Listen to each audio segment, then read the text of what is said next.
Welcome to everyone to Sauce Time Gaming. Thank you so much for clicking on today's video once again. And today we're getting a break from the hectic 10 attachment builds, and we're going to be talking about the new assault rifle that was added to Cold War, the Vargo 52.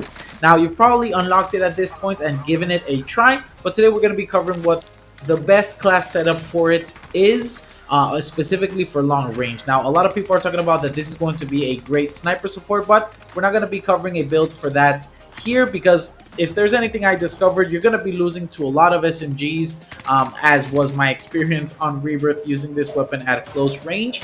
But we will be covering the best long range attachments and builds. You're going to be able to maximize your time with the Vargo 52. So without further ado, let's get right into it. So, the first step is, of course, the testing. And as that happens in the background, I want to talk about a couple of things that are currently going on with the Vargo 52. If you didn't know already, you probably found out now that if you buy the blueprint, which is actually a very cool blueprint itself, or the bundle that is in the store, it's currently not working for everyone. So just be careful. If you do purchase it, you might not yet be able to use that variant of the weapon until Raven actually fixes whatever bug happened with it. Now, something else you want to note is that the zombies camos are not available for it yet. So you can't even like tab over to the section where the zombies camos are. So if you wanted to kind of, get that dark ether out and shine it with the weapon, you won't be able to do that currently. The reload time on the weapon itself on a variety of magazines is actually a little bit off. So the reload animation itself happens, but the reload add time, it looks like it's a little bit slower than what it actually should be. Maybe they'll fix this, maybe they'll address it later, but for now just be wary that when you're reloading the gun, and depending on the magazine you're using, you might get a slower reload add time than other magazines, so you'll have to experiment with that as you use the weapon. And lastly, sort of as an interesting thing here to mention, is that the recoil pattern for the Vargo 52 is actually a mirrored version of the C58's recoil pattern, and it's of course shrunken down for obviously meta purposes, right? But with that said and covered and talked about, let's go ahead and talk about the best attachment combinations and builds for the best long range Vargo 52.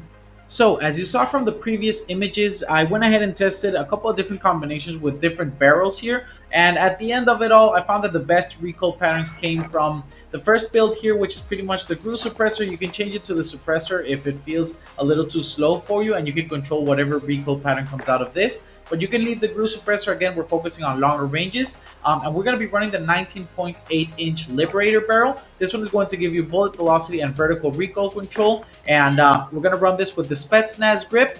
And whatever optic you prefer, I would likely run the Axial Arms 3X. And in this case, because the barrel doesn't hinder your aim down sight speed as much, you can run one of either the Spetsnaz 60 round mag or the VDV 60 round fast mag. Because if we run this with the next build we're going to talk about, you're going to feel how much slower it gets when you're using that barrel. But in this case, it really compensates rather well, or at least a little bit better. And so you can run this build a little more consistently and not feel so boggled down. Now, when we're talking about the second build here, we're talking about the Grew suppressor as well, just to focus on the longer ranges. We're running the 18.6-inch Task Force. This one just extends your effective damage range and your bullet velocity as much as possible, and gives you some extra control as well. We're running the Spetsnaz grip here, whatever side you prefer. I'll be running the Axial Arms 3X most likely. And then for the magazine, you can run the 45 round or the 45 round speed. I also like the Grew mag clamp actually. The reload time is super fast. Again, there is this bug currently with the add time itself when the bullets actually register to be within the weapon, but this is likely one of sort of my favorite ones. I run this as well with the AK-47, the Cold War AK-47, and the reload speed is super quick.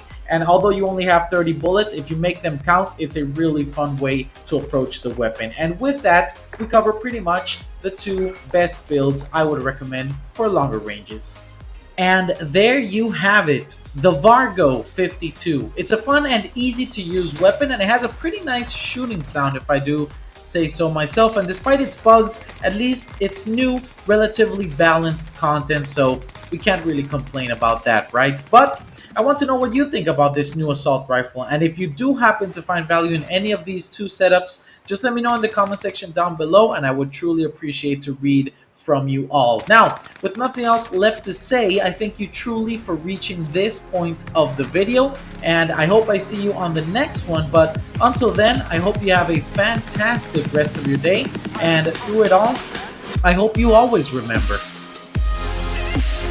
Sauce Time Gaming.